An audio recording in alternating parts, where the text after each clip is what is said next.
Good day, and thank you for standing by, and welcome to the Q1 Fiscal 2022 Winnebago Industries Results Conference Call. I would now like to hand the conference over to your host today, Steve Stuber, Vice President of Investor Relations. Please go ahead. Thank you, Justin. Good morning, everyone, and thank you for joining us today to discuss Winnebago Industries' Fiscal 2022 First Quarter Earnings Results. I am joined today on the call by Michael Happe, President and Chief Executive Officer, and Bryan Hughes, Senior Vice President and Chief Financial Officer. This call is being broadcast live on our website at investor.wgo.net, and a replay of the call will be available on our website later today. The news release, as well as our third quarter, the news release with our third quarter results, as well as the Q1 earnings supplement, were issued and posted to our website earlier this morning.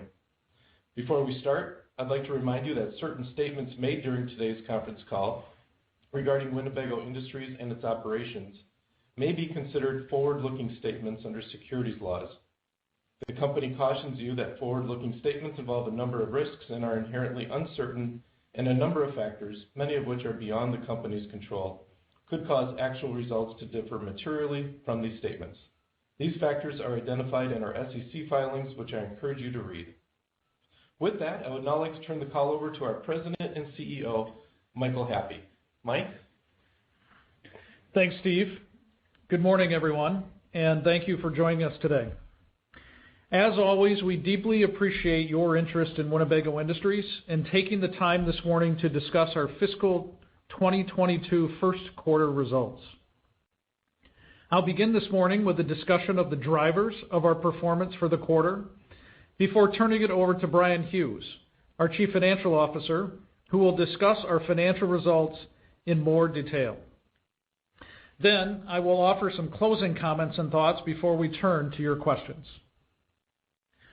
Winnebago Industries started our fiscal 2022 year this past September by building on our sustained momentum and continuing to demonstrate the outsized growth and profitability our expanded portfolio of premium outdoor lifestyle brands can deliver. Our golden threads of quality, service, and innovation continue to differentiate our premium brands, propelling continued retail market share gains across the portfolio. The way in which consumers have increasingly embraced an excitement for the outdoor lifestyle remained a powerful tailwind driving demand for Winnebago Industries' premium products, whether on land or water.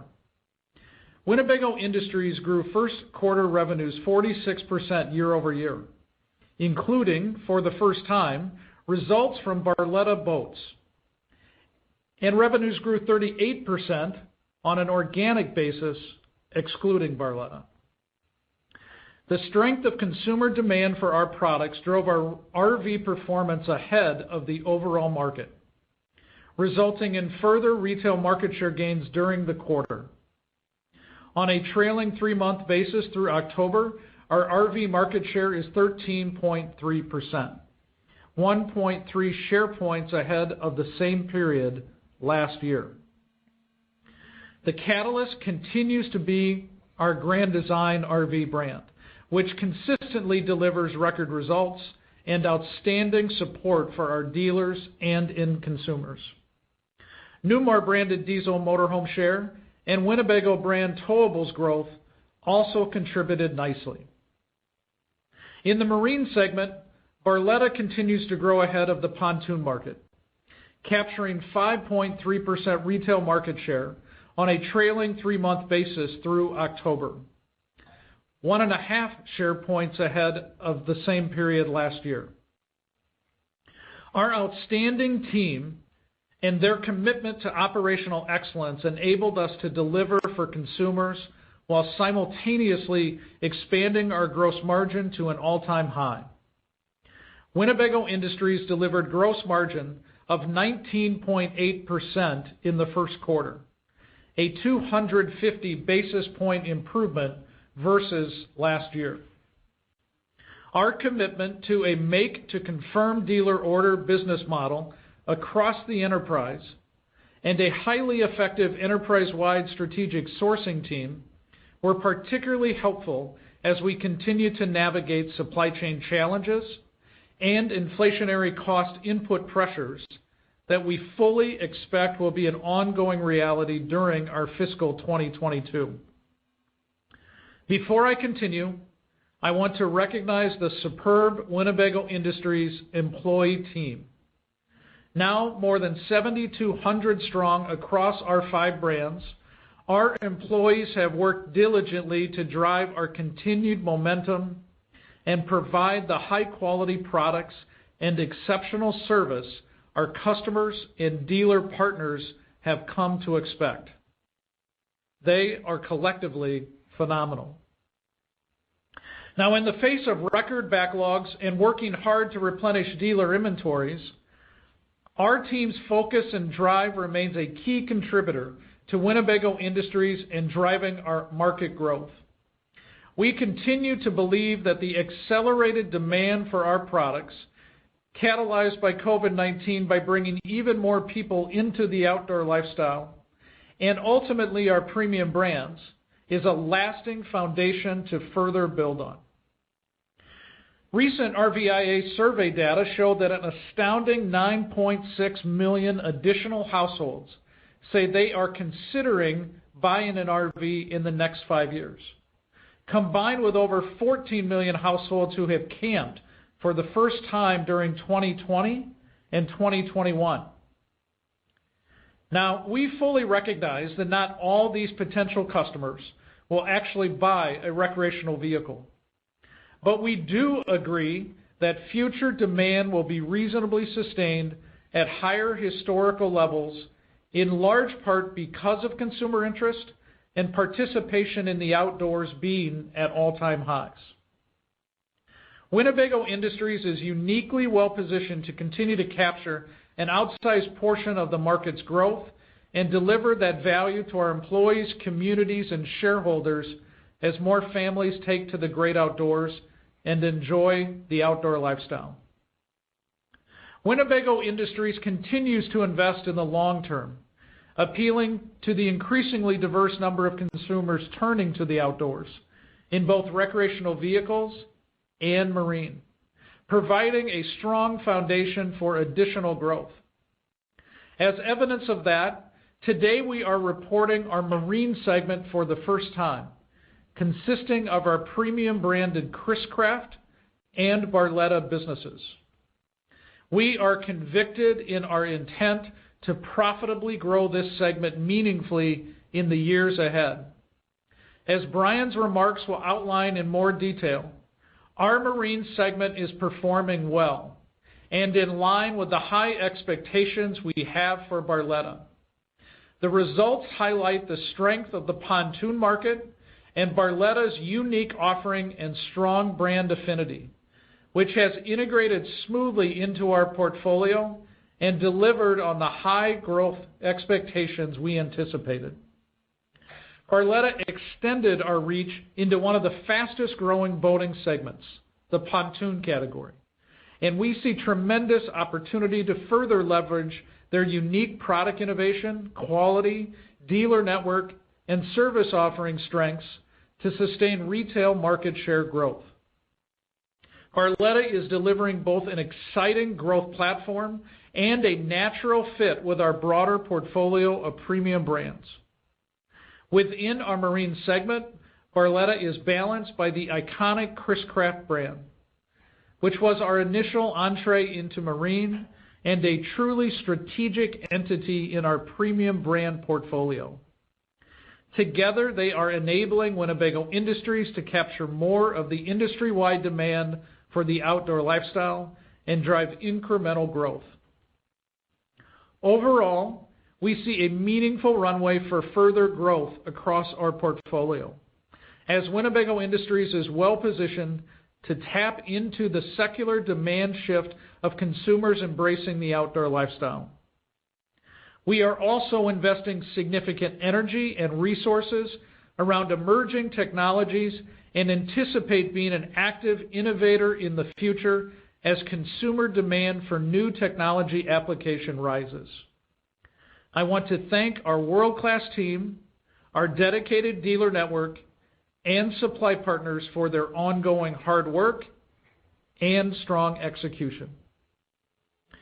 With that opening summary, I will now turn the call over to our Chief Financial Officer, Brian Hughes, to review our fiscal 2022 first quarter financials in more detail. Brian? Thanks, Mike, and good morning, everyone. First quarter record level consolidated revenues, including results for Barletta, were $1.2 billion, reflecting an increase of 46% compared to $793.1 million for the fiscal 2021 period. Excluding Barletta's performance, our organic growth for fiscal 2022 Q1 was 38%. Our growth was driven by continued strong end consumer demand for our premium branded products and pricing initiatives. We delivered another period of very strong profitability in the first quarter of fiscal 2022.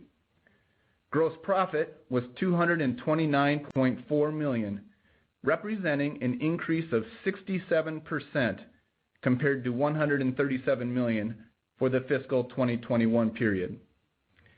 Gross profit margin increased 250 basis points in the quarter to a record 19.8%, driven by pricing, productivity initiatives, operating leverage, and RV segment mix, partially offset by higher material and component costs. Operating income was $146.4 million for the quarter, an increase of 72% compared to $85 million for the first quarter of last year. Note that our first quarter operating income includes $3.4 million in acquisition-related costs and $4.6 million of incremental amortization of intangible assets related to the Barletta acquisition. Fiscal 2022 first quarter net income was $99.6 million, an increase of 74% compared to $57.4 million in the prior year quarter. Note that fiscal 2022 net income includes $6.4 million of contingent consideration fair value adjustment, which is included in non-operating income, related to the earn-out included in the deal structure associated with the Barletta acquisition. Reported earnings per diluted share was a record $2.90 compared to reported earnings per diluted share of $1.70 in the same period last year. Adjusted earnings per diluted share was a record $3.51, an increase of 97% compared to adjusted earnings per diluted share of $1.78 in the same period last year. Consolidated adjusted EBITDA was $167.2 million for the quarter, compared to $89.3 million last year, which represents an increase of 87%, driven by higher revenues, pricing intended in part to cover current and anticipated higher material and component costs, and productivity initiatives. Now I'll turn to our segment performance, which includes a new marine segment comprised of Barletta and Chris-Craft. We will start with the Towable segment. Towable segment revenues for the first quarter were $651 million, up 43% from $454.9 million in the prior year, driven by strong continued end consumer demand and pricing actions. Segment adjusted EBITDA was $112.1 million, up 78% over the prior year period. Adjusted EBITDA margin of 17.2% increased 330 basis points, primarily due to pricing ahead of anticipated material and component cost inflation and operating leverage. Next, let's turn to our motorhome segment. In the first quarter, revenues for the motorhome segment were $421.5 million, up 31% from the prior year, driven by strong end consumer demand, particularly in Class B and Class A products, and pricing actions. Segment adjusted EBITDA was $50.2 million, up 65% from the prior year. Adjusted EBITDA margin was a robust 11.9% and increased 250 basis points over last year and 70 basis points sequentially, driven by operating leverage, pricing and productivity initiatives, partially offset by material and component cost inflation.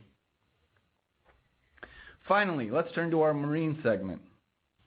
In the first quarter, revenues for the Marine segment were $79.3 million, up $67.4 million, or 567%, driven primarily by the addition of Barletta. Excluding results from Barletta Boats, Marine revenues increased 19% from the first quarter of fiscal 2021. As communicated during the course of acquiring Barletta, Barletta's margin profile is accretive to the company. Marine segment adjusted EBITDA of $10.6 million was $9.7 million higher than the same period last year, and adjusted EBITDA margin was 13.3%, 610 basis points higher than the 7.2% recorded last year. Turning to the balance sheet. As of November 27th, 2022, the company had outstanding debt of $532.7 million, comprised of $600 million of debt, net of convertible note discount of $56.7 million, and of debt issuance costs of $10.5 million. The company also had working capital of $502.5 million and cash flow from operations of $56.5 million, which compared favorably to last year's cash outflow of $2.7 million and was achieved despite continued supply chain constraints causing disruptions to material flow and fluctuating inventory levels. We continue to maintain a very healthy liquidity position. At the close of our fiscal quarter, we had liquidity of approximately $404 million, including an untapped ABL of $192.5 million. During the first quarter, we completed the Barletta acquisition, reinvested back in our businesses, our first capital allocation priority, and we returned approximately $26 million to shareholders through dividends and share repurchases. And finally, as noted earlier, we recorded higher intangible amortization expense this quarter of $4.6 million due to amortization associated with the Barletta acquisition. Assuming a steady state business or no additional acquisitions are consummated, intangible amortization expense for both Q2 and Q3 is currently anticipated to be $8 million and $5.2 million for Q4. That concludes my review of our quarterly financials. With that, I will now turn the call back to Mike to provide some closing comments. Mike, back to you. Thanks very much, Brian. Looking beyond our strong financial performance during the quarter, I want to take a few minutes to highlight progress in another area of our business that is central to our overall success: corporate responsibility. As I briefly mentioned during our last earnings call, we continue to build on our track record of initiatives that positively impact our communities during the first quarter. At the end of August, we mobilized resources through our Winnebago Industries Foundation to support natural disaster relief and employee hardship, and more recently announced dependent scholarship programs for our employees' families. We have taken it upon ourselves to ensure we do everything in our power to help because we understand that we are stronger together. In that spirit, the year-round Go Together Fund we launched is intended to be available for any of our employees if they are impacted by a natural or personal disaster in the future. Additionally, in October, we announced that we are joining Business Ambition for 1.5 degrees Celsius, a campaign led by the Science Based Targets Initiative in partnership with the UN Global Compact and the We Mean Business Coalition. In joining the project, we set a goal for ourselves to achieve net zero greenhouse emissions by 2050 and committed to setting a science-based target through the Science Based Targets Initiative. We also announced important targets on water usage, waste reduction, and overall product life cycle and sustainability composition. As an outdoor lifestyle company, we recognize the importance of protecting our outdoor destinations so that they can be enjoyed for generations to come. On December 10th, we published our third annual 2021 Corporate Responsibility Report, which outlines our progress over the last year in this area and so many more. The report details all the ways we are advancing environmental, social, and governance initiatives across our organization in alignment with widely accepted ESG reporting frameworks and UN Sustainable Development Goals. The initiatives are fully integrated with our enterprise strategy, and we take pride in our ability to consistently apply them in our normal course interactions with all our important stakeholders. These tenets will remain central to our business and will continue to support our commitment to be great outdoors. Now, turning to our outlook for the rest of fiscal 22. Looking at the RV industry at a macro level, we anticipate consumer demand to remain elevated compared to pre-pandemic levels.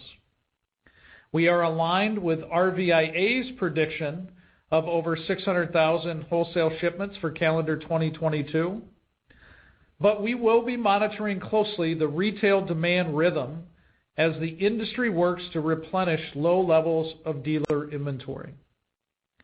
However, we as one OEM in the RV industry will be working very closely with all our brands to responsibly produce and ship product.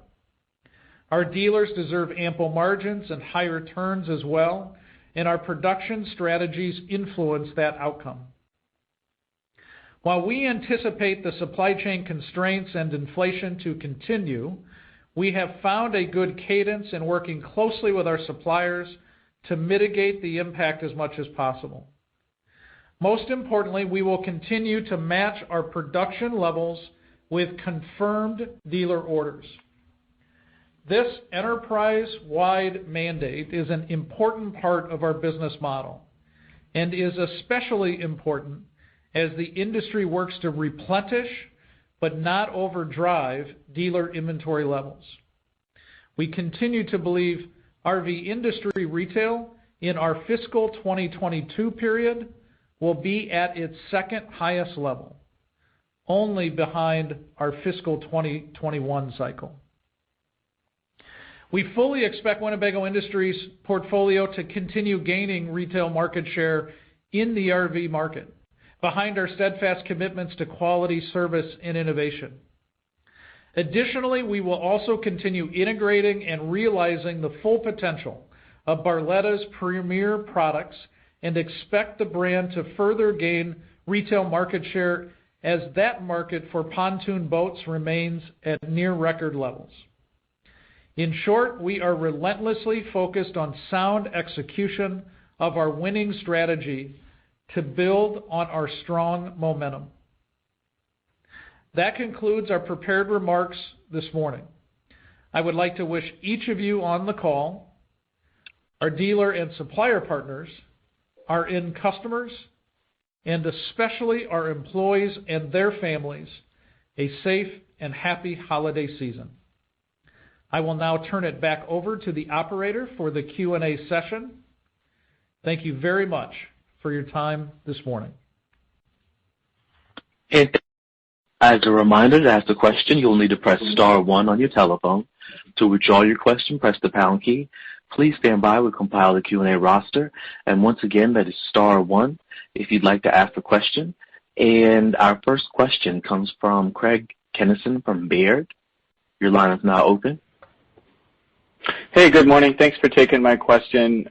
Lots to talk about, but really impressive gross margin in the quarter. And really over the last 4 quarters, you've sustained over 18% gross margin. You've added Barletta, which seems to be a higher margin. Is there any way to frame what you think of as the structural new gross margin level for this business once like discounting normalizes and the environment normalizes with more inventory in the channel? Yeah, good morning, Craig. This is Mike.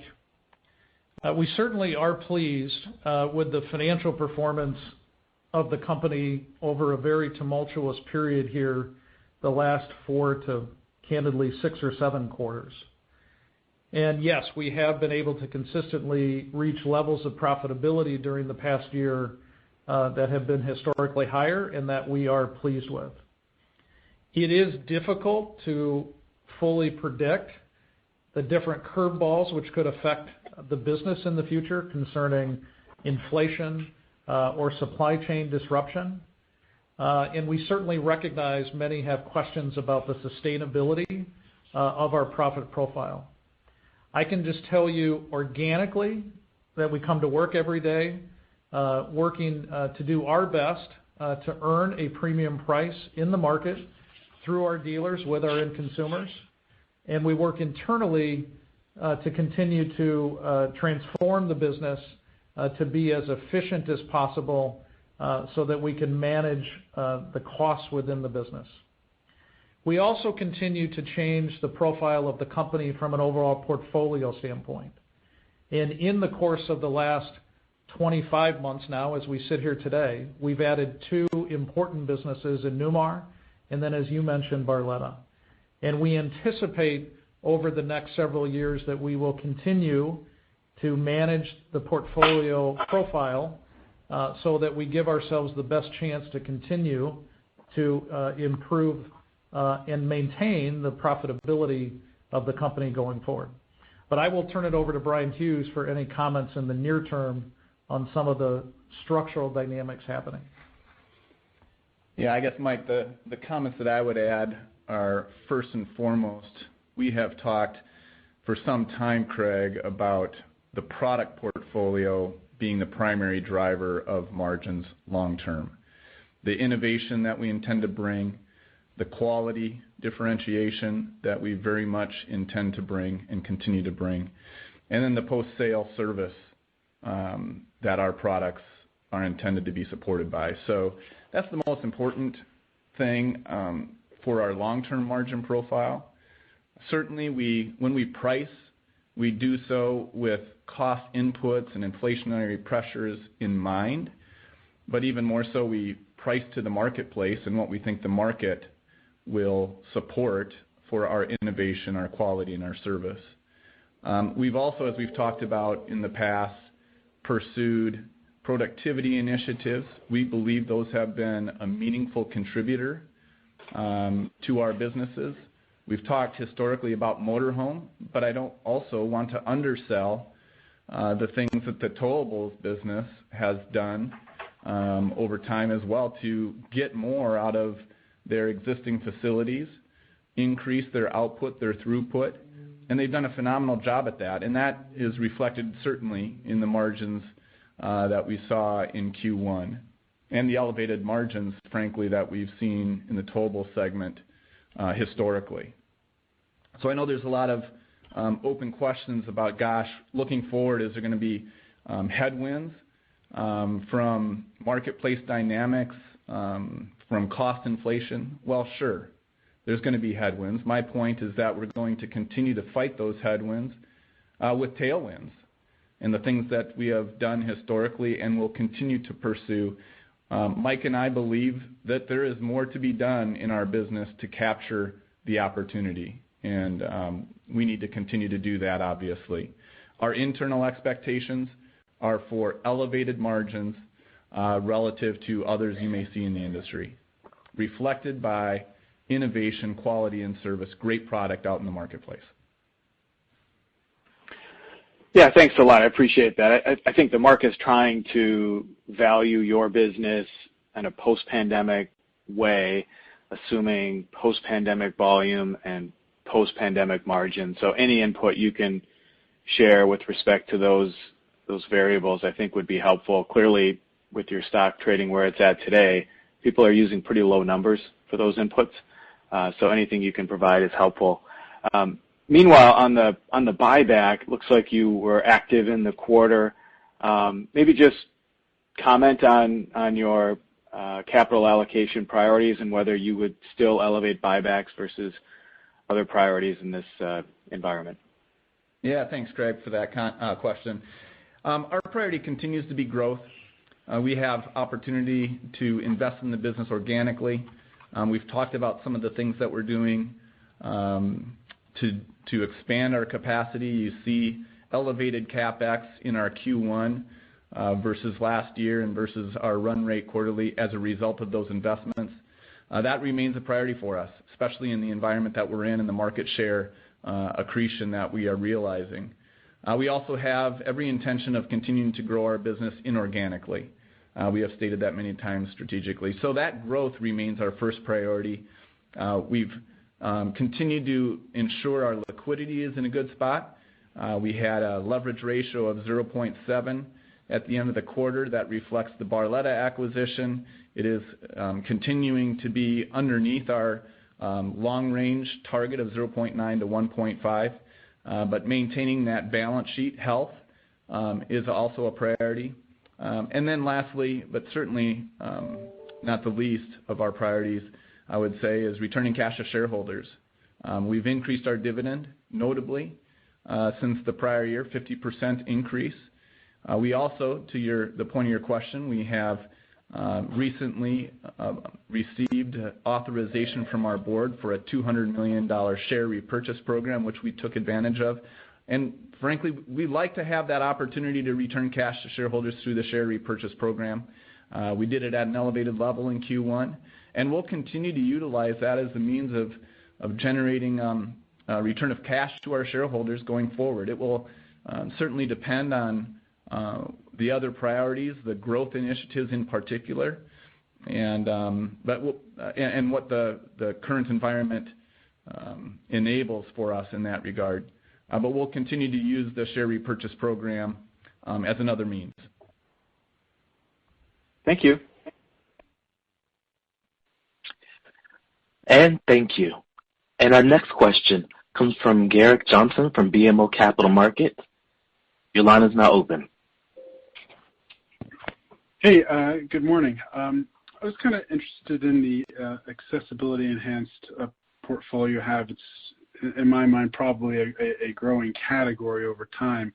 The Adventure AE is about $65,000 more expensive on a wholesale level than the base Adventure. What kind of incremental margins do you get in that accessibility enhanced business? And maybe also if you could talk about margins in commercial. Yeah, good morning, Garrick. This is Mike. We are working on increasing, both the size but also the profitability of our accessibility enhanced line. And as you mentioned, that continues to grow with the Adventure Class A, but also here recently a really neat Class B product called the Rome that we have been showing at some of the trade events around that particular market. We're not going to share specific margins within the specialty vehicle business, but I can only assure you that the expectations for that business from a profitability standpoint, especially in the long term as it grows, is to be accretive to the overall profile of the company. That is largely because, as Brian indicated in his prior comments, we truly believe that we can create innovative solutions for consumers with especially physical disabilities to be able to reach and participate and enjoy the outdoors. We have stated in the past that we believe there are millions, several millions of consumers that have an interest in the recreational vehicle lifestyle, but have not been able to find the exact right product that allows them to safely and effectively engage in the outdoors. And our specialty vehicles team, amongst many other market strategies they're exploring, continues to expand that accessibility enhanced product line. So we do anticipate over time that, especially with scale, that it will be accretive to the portfolio. I will just remind you and other investors listening to the call that it is currently a financially immaterial part of the portfolio, strategically important currently, but one we intend to continue to invest in. Great. Thank you, Mike. And thank you. And our next question comes from Scott Stember from CL King. Your line is now open. Good morning, guys, and thanks for taking my questions. Morning, Scott. Mike, you talked about, at least from a supply chain, that you've found, I guess, a reasonable spot to be in right now, which I guess implies that things have improved modestly. Can you maybe talk about that on the supply chain side and just from a production standpoint, your views on when the dealer channel will get back to be where it needs to be? Good morning, Scott, and thank you for the questions. I'll start with the health of the supply chain and our point of view on that. Certainly from a macro output level, the supply chain continues to improve. Otherwise, you would not have seen in the example of the recreational vehicle industry several months in a row now of record RV shipments. The challenge with the supply chain continues to be its inconsistency on almost a daily and surely a weekly basis. And so we continue to battle within all of our businesses regular disruptions in many different materials and components. So we would certainly state that it's healing in quantity. It is not all that much different in the consistency of delivery, and we also worry very much about the quality and have processes in place to work with our suppliers to try to maintain a high level of quality. And our teams, as we stated in our prepared comments, we think have done as good a job, if not better, than many of our competitive peers in continuing to navigate that. But that drama is not over by any means as we enter calendar 2022. Your second question had to do with the field inventory levels, and we would talk about it in this way. You have to look at field inventory normalization in the context of several elements. One, we'll just take category. The category that is most quickly progressing towards normalization in terms of inventory turns is the recreational vehicle towable space. We are seeing a meaningful increase in travel trailers and even fifth wheels being supplied to the dealer channel, both during 1-year comps but also in a 2-year comp factor. So that's the category that will probably reach the level that dealers aspire to have sooner than everything else. The second category would be the motorhome category. That will happen later than the towables category. The turns are higher currently. Production output is lower than on the towable side, and so that will take longer. And the last category I would point out that we believe will take the longest is the boat category, pontoons, and the luxury runabouts from a fiberglass standpoint that we're in. So the supply chain, retail, and dealers' appetite for where their forward-looking turns will be all factor into the pace and timing.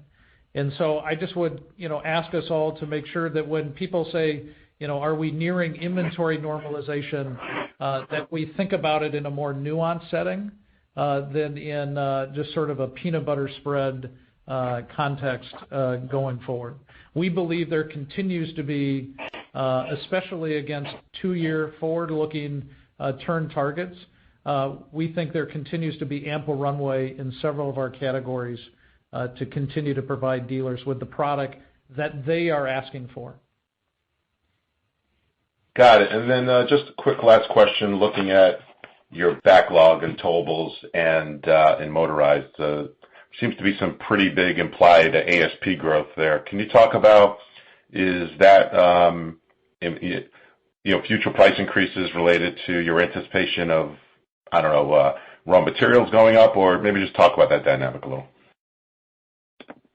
Yeah, so we have seen a rise in backlogs, and I know many people ask questions about that and wonder about the integrity of that. Again, not all companies measure backlogs the same way. Our backlogs are intended to reflect orders from dealers that we can confirm are desired to be delivered within a 6-month period. I routinely tell people that the front half of that backlog probably has more validity and integrity as it relates to future production planning purposes, and the back half of the backlog is probably a little bit more fluid in its dynamic, context, in terms of future reliability. But as you also indicated, you can also see some of the pricing power that we've had via the value of the backlog. And we've talked routinely, Scott, that our price increases on a year-over-year basis within our portfolio probably range anywhere from 8% to 30%, depending on the brand or the product category. And so I think you do see that reflected in the backlogs in terms of sort of the wholesale value, of the dollar backlog. I will tell you candidly that backlogs are not always the best reflection of the health of a business.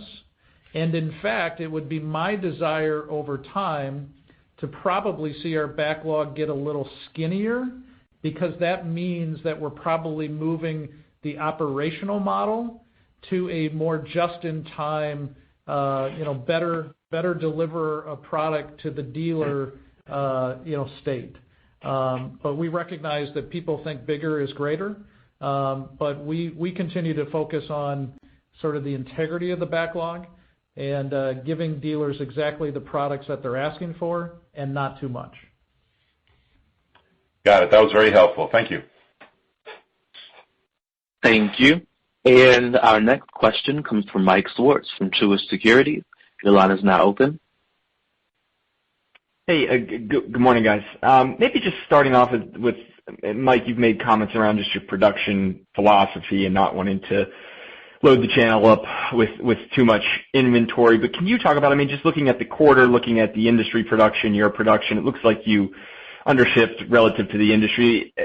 Are you seeing, or do you believe that's having any impact on near-term share opportunities or share gain in the market, i.e., could it be larger than what you cited earlier in the call?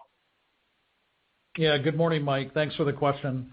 A couple of thoughts there. One is, and we've stated this before, that there's probably a timing correlation between shipment share and retail share that's as close together as has been the case for many years.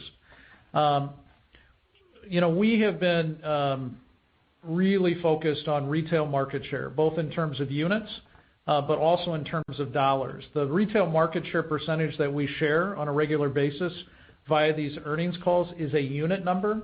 I would contend that our dollar market share at retail is higher than the 13.3% that we shared today.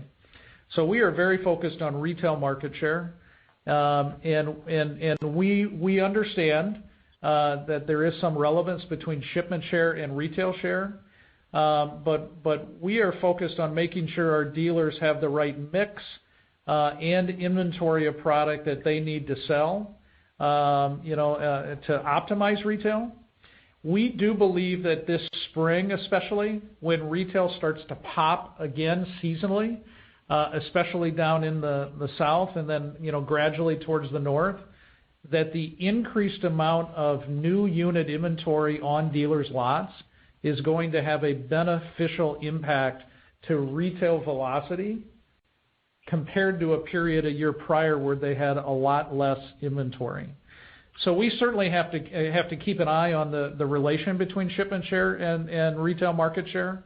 But we believe that we can accomplish our retail market share goals by operating a disciplined production and shipment model. And subsequently, that's why you don't see us talk a lot about shipment share, in our earnings results, because it's not the most important metric that we operate the business within. Okay, that's helpful. And then maybe a question for Brian, just going back to Craig's question on gross margin, sustainability. I mean, when we look at the quarter, you did nearly 20% gross margin. In the prior, 4 quarters or so, you were doing something between, call it 17 and 18%. I mean, should we look at that increment in the first quarter as the impact from taking some of the pricing ahead of cost inflation, or are there other dynamics there that we need to better think about? Yeah, there's so much in place there, Mike, or so much in play rather, that to call out one specific item, I don't know that would be the right way to convey what happened in the quarter. Certainly we called out the segment mix. We did call out the pricing. We mentioned in one case, or in the case of the towable segment, that it was for the cost increases we were seeing in the quarter, but also anticipating to hit in the future. Look, what I hesitate to convey is some sort of expectation that the margins are going to come down, because that's just not the way we are running the business right now. The way we are running the business is to optimize our margins. And as I mentioned earlier with Craig, we're clawing after the opportunity or the tailwinds aggressively. And we expect that those tailwinds will do a nice job of offsetting potential headwinds. And that's the way we're going to continue to run the business. So I think that's the only thing that I would call out. Okay, great. Thanks. Thank you. And our next question comes from Brett Andress from KeyBanc. Your line is now open. Hey, good morning, guys.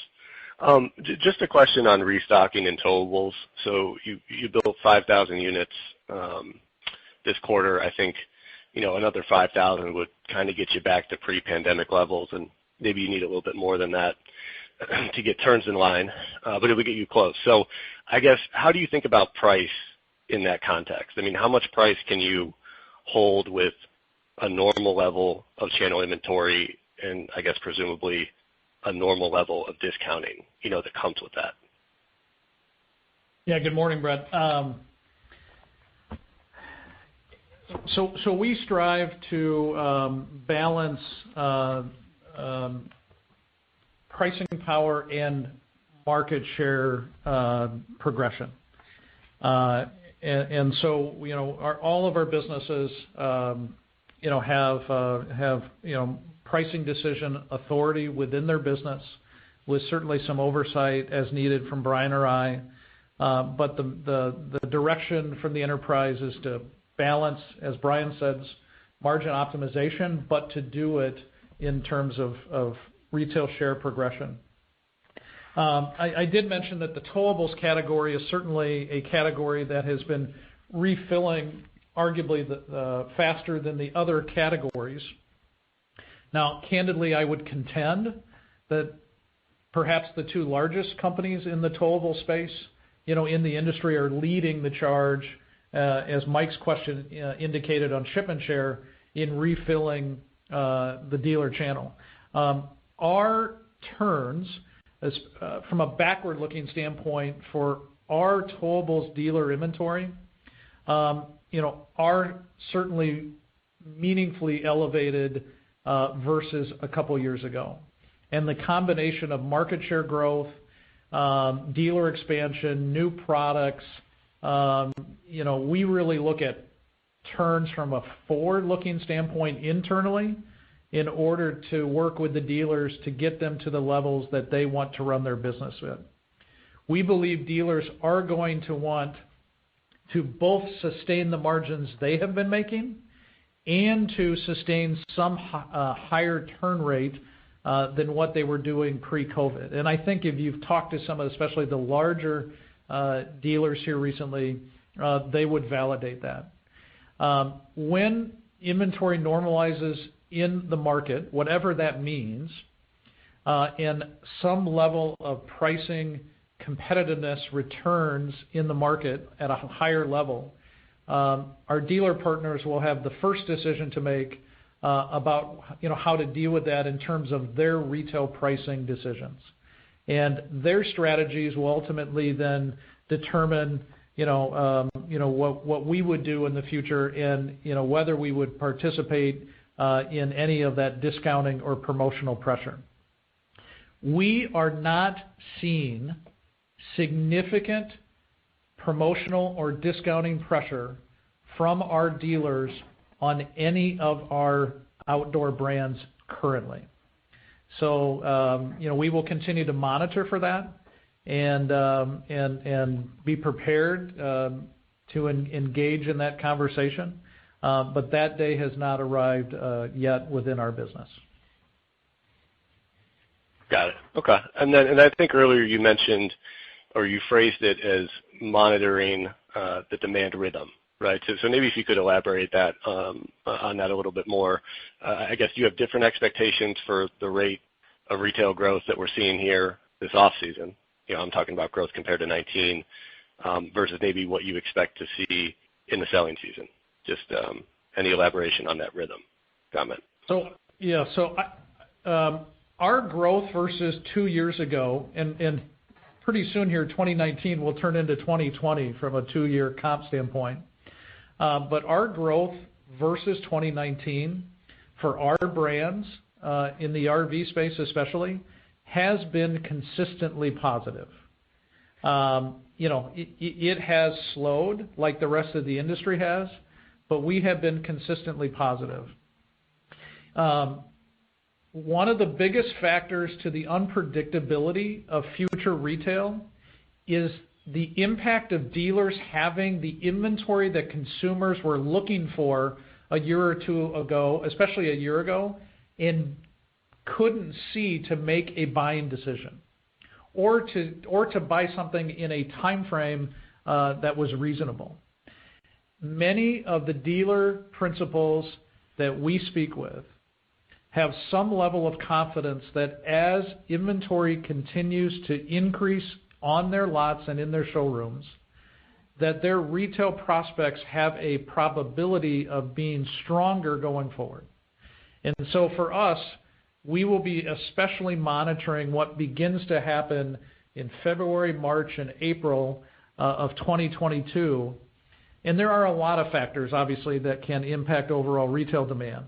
But we will especially be monitoring sort of those seasonal retail bounce in spring of 2022 to see what that means in terms of, whether we can continue to build inventory in the market or we will begin to borrow again at some point, especially in late spring and early summer. So there's a lot of unknowns, but I usually tease you all on this call by making the following comment. When I look at the retail for our brands in the RV space for week ending December 11th, we had extremely strong comps on a 2-year level. They were stronger the week of ending December 11th than they were probably a month prior. So we've actually seen a little bit of a rebound here in 2-year comp retail, on our reports. So it's an extremely dynamic marketplace, and that's subsequently one of the reasons why we can't always predict timing of any field inventory normalization specifically, nor can we anticipate specifically when you might start to see some of that price competition at retail return to the market. Got it. Thank you. Thank you. And our next question from Fred Whiteman from Wolfe Research. Your line is now open. Hey guys, good morning. A lot of questions on sort of retail and wholesale, but I guess simplistically, when you look at the RV ecosystem, do you think that dealers, manufacturers, and suppliers can all have higher post-COVID margins? Good morning, Fred. Thanks for the question. I would hope that would be the case. I mean, we will see if that happens. I think some of that will be determined by, candidly, the business decisions individual firms and organizations make for themselves. Certainly this is an industry, especially on the recreational vehicle side, that has been extremely competitive from a gross margin standpoint for many years. And the industry, by and large, has done a good job of keeping the retail prices of our products affordable for people to enter the lifestyle. So there will be this natural tension between volume and affordability and, a higher level of profitable health. We have always maintained in our business model that the profitability of the dealer is extremely important to us.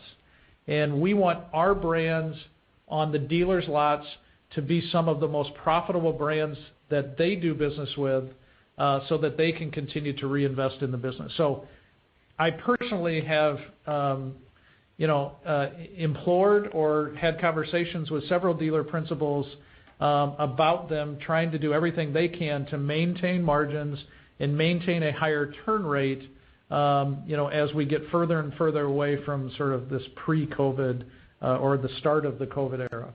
And so we will see. But I do believe many dealers are going to fight extremely hard to maintain margins. That makes sense. That's super helpful. Just one follow-up on sort of the supply chain comments. It sounds like that's getting better, but any improvement on the chassis side? I know that it sounds like travel trailers and towables are going to improve before motorhomes, but I know last quarter you'd cited the chassis as sort of the big bottleneck. So any improvement there, any line of sight to that getting better, or should we expect that to be sort of the big constriction here near term? Yeah, thanks for the question on chassis. Two comments there. One is semiconductor chips continue to be a meaningful constraint within the motorized chassis category. We've seen a little bit of improvement of that here in late in our fiscal 21 year, but we anticipate meaningful constraints to continue to run through most of 22, probably at least through quarter 3 of fiscal 22. We are very pleased with what's happened here in the last 2 financial quarters with our Newmar business. And while we don't break out specific, brand results financially, I can tell you that our Newmar business has really, performed nicely in terms of output and working their way through some of the supply chain constraints that they were facing a year or so ago. So that business in particular is not seeing a ton of impact from chassis constraints. They are seeing some challenges with different types of components or systems that go into their products. But yes, motorized will continue to battle the semiconductor chip challenge for probably, as I said, much of 2022. Great. Thanks, guys. And thank you. And our next question comes from Bret Jordan from Jefferies. Your line is now open. Hey, good morning, guys. Good morning. Another supply chain question, but could you talk about the marine segment and I guess power availability? You mentioned that marine would be restocked last of the 3. Is that because you've seen more pre-sales and you're just shipping for retail, or because there is a greater supply chain hold up there? Yeah, Brett, good morning. Thanks for the question. Again, our peers at Brunswick and Malibu and Mastercraft may be in a better position to answer this from a volume perspective in the marine category. But, our businesses have been working very closely with the engine/motor manufacturers within the industry to ensure reliable supply. One of the motor engine manufacturers has probably done a better job than another one for both of our brands. But we are in daily contact through those brands with those engine suppliers with the forecasts of what we need. But the only other comment I'll make there is that because of the engine supplier constraints that we've seen in the marine business, we've had to adjust some of our go-to-market strategies and production strategies to better fit with what engines are available by brand. So it has been tight, as I've said, it's been exceptionally tight on one of the brands, and the other engine brand has worked really hard to supply us with engines in a reliable fashion, and for that we're grateful. But we've had to modify some of our go-to-market strategies because of that. We hope that improves in 2022, and we'll see if it does. But in addition to engines, there are definitely a plethora of other categories that we've struggled through. Some of them similar, to the RV industry, like furniture, but some of them at times are more unique in terms of marine specific components. But again, I think the inventory levels in the marine industry, again, depending on the category, are broadly a little bit lower than the RV industry. The other thing I'll just comment in that sense is that Barletta is just a significant growth opportunity for us. And while Barletta's dealer inventories today are higher than they were a year ago, they're not where we want them to be in order to reach our market share targets that we have for the future of that business. And we are, as we do in our other businesses, we have a book of confirmed dealer orders that the Barletta team is in a busy fashion trying to produce product for. So. Okay, and then one question, I guess, on RV pricing, and then maybe it's sort of a fuzzy question, but when you think about higher prices on an absolute basis as well as less discounting off of MSRP at the dealership, do you have a feeling for what the real inflation in RV prices were in 21? And I guess maybe you have an outlook for 22, maybe more discounting as inventory rebuilds, but how do you think the rate of inflation is for the retail transaction?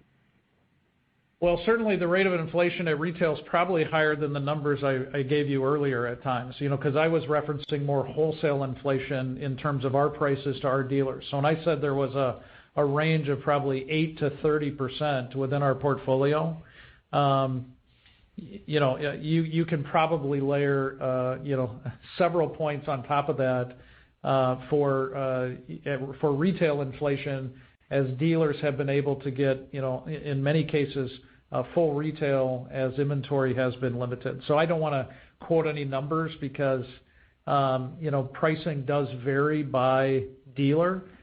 We don't set that final retail price. That's really the decision by the dealer.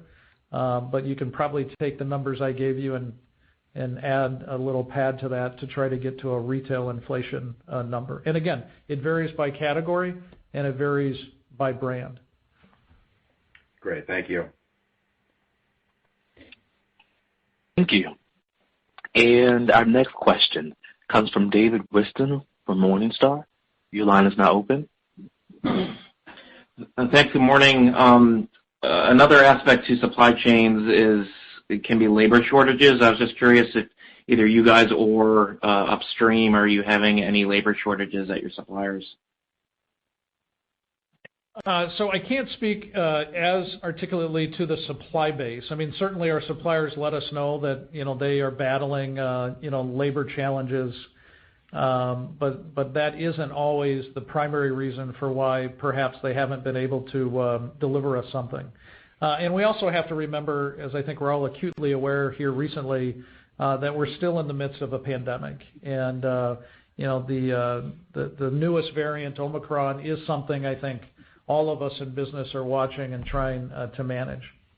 Our businesses every day are challenged by labor, in terms of making sure that we have the people we need, either because of COVID or just gross numbers to continue to build, to our future targets.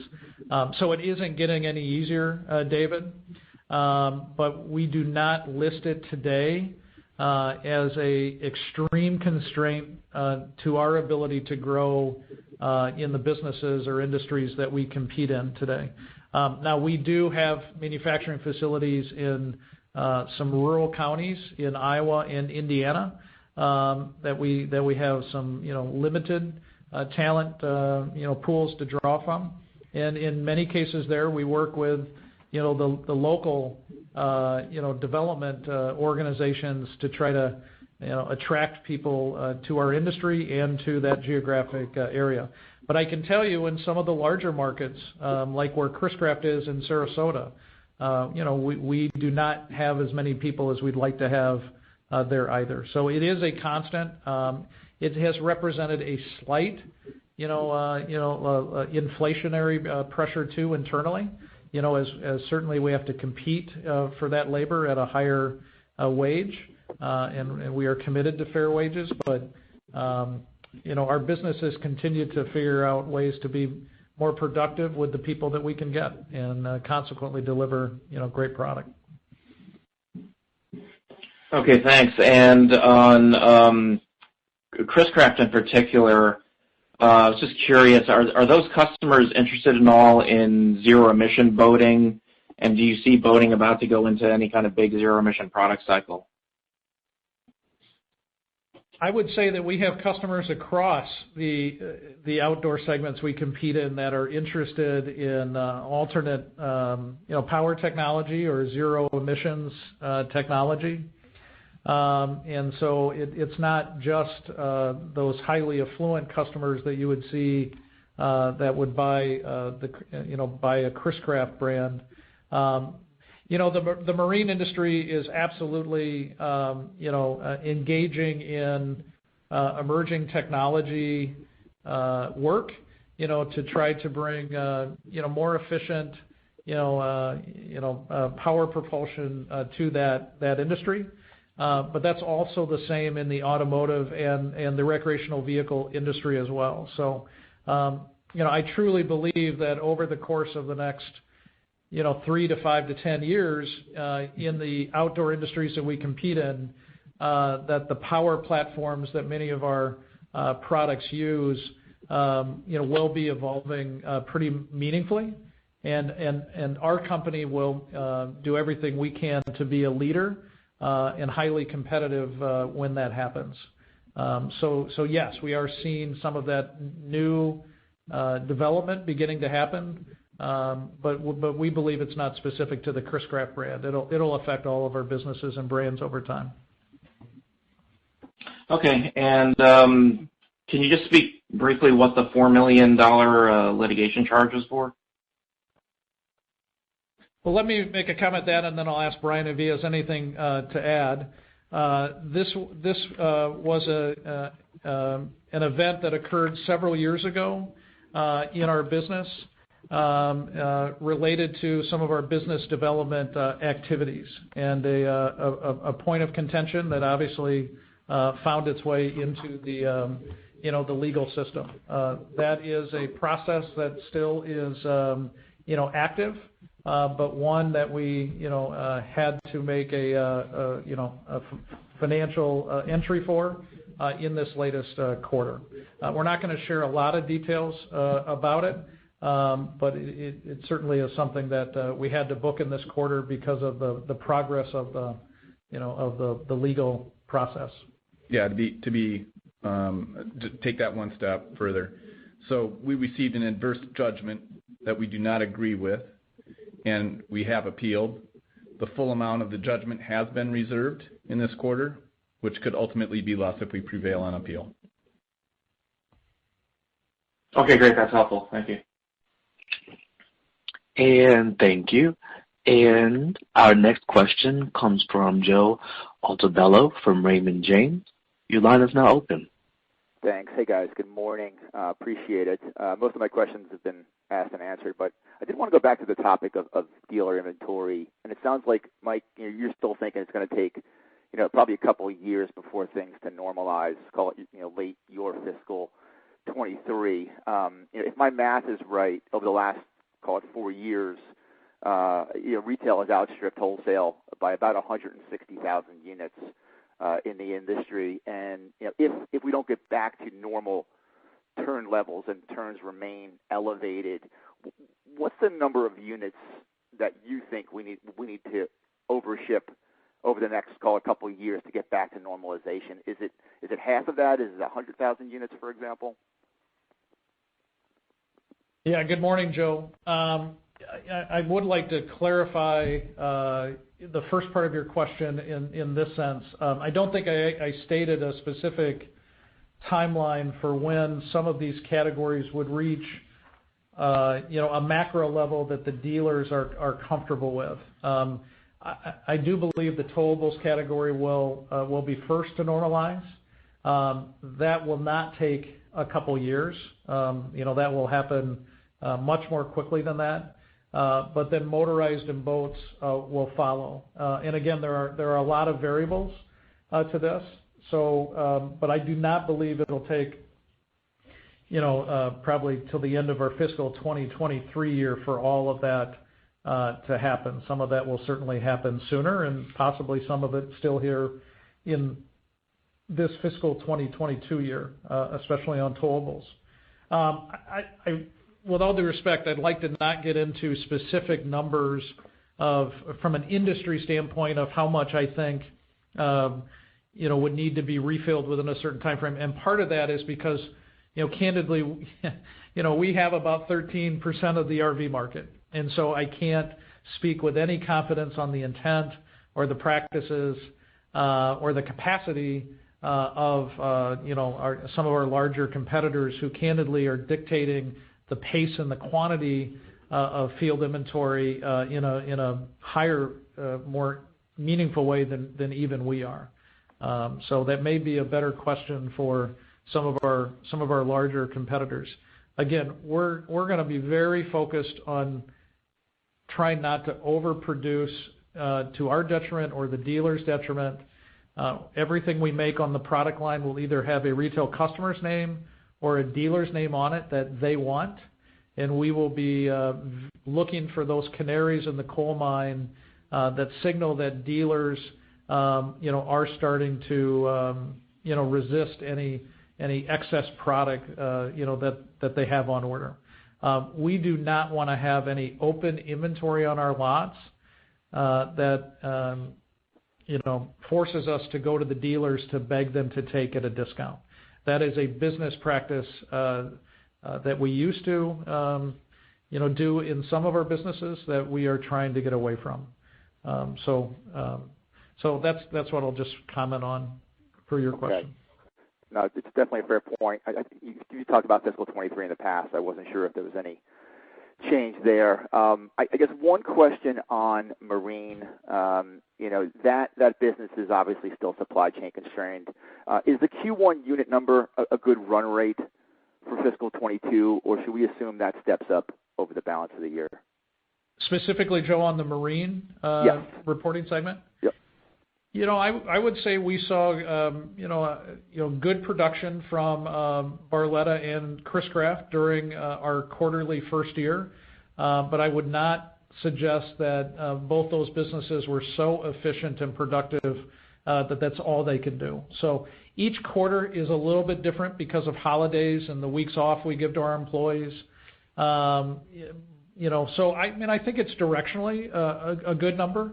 But I wouldn't suggest that it won't be different either because of seasonality from a plant standpoint or because the businesses have a supply chain or productivity gains that allow them to produce at higher levels. So we're pleased, especially with the first 3 months that Barletta has been in the portfolio, and that team is engaged. The integration process is going well, and the business is performing every bit as well as we had hoped. And so we're very excited and optimistic about that brand's future within the marine industry and especially our portfolio. Yeah, and Joe, it's got great market share trends as well. It was one of the things that attracted us to that business, and we certainly expect continued market share accretion too. Got it. Thank you, guys. Happy holidays. Same to you, Joe. Thank you. And I am showing no further questions. I would now like to turn the call back to Steve Stuber for closing remarks. Thank you, Justin, and thank you everyone for joining our call today. Happy holidays from all of us here at Winnebago Industries, and as Mike mentioned, please have a safe and happy holiday season. Have a good day. This concludes today's conference call. Thank you for participating. You may now disconnect.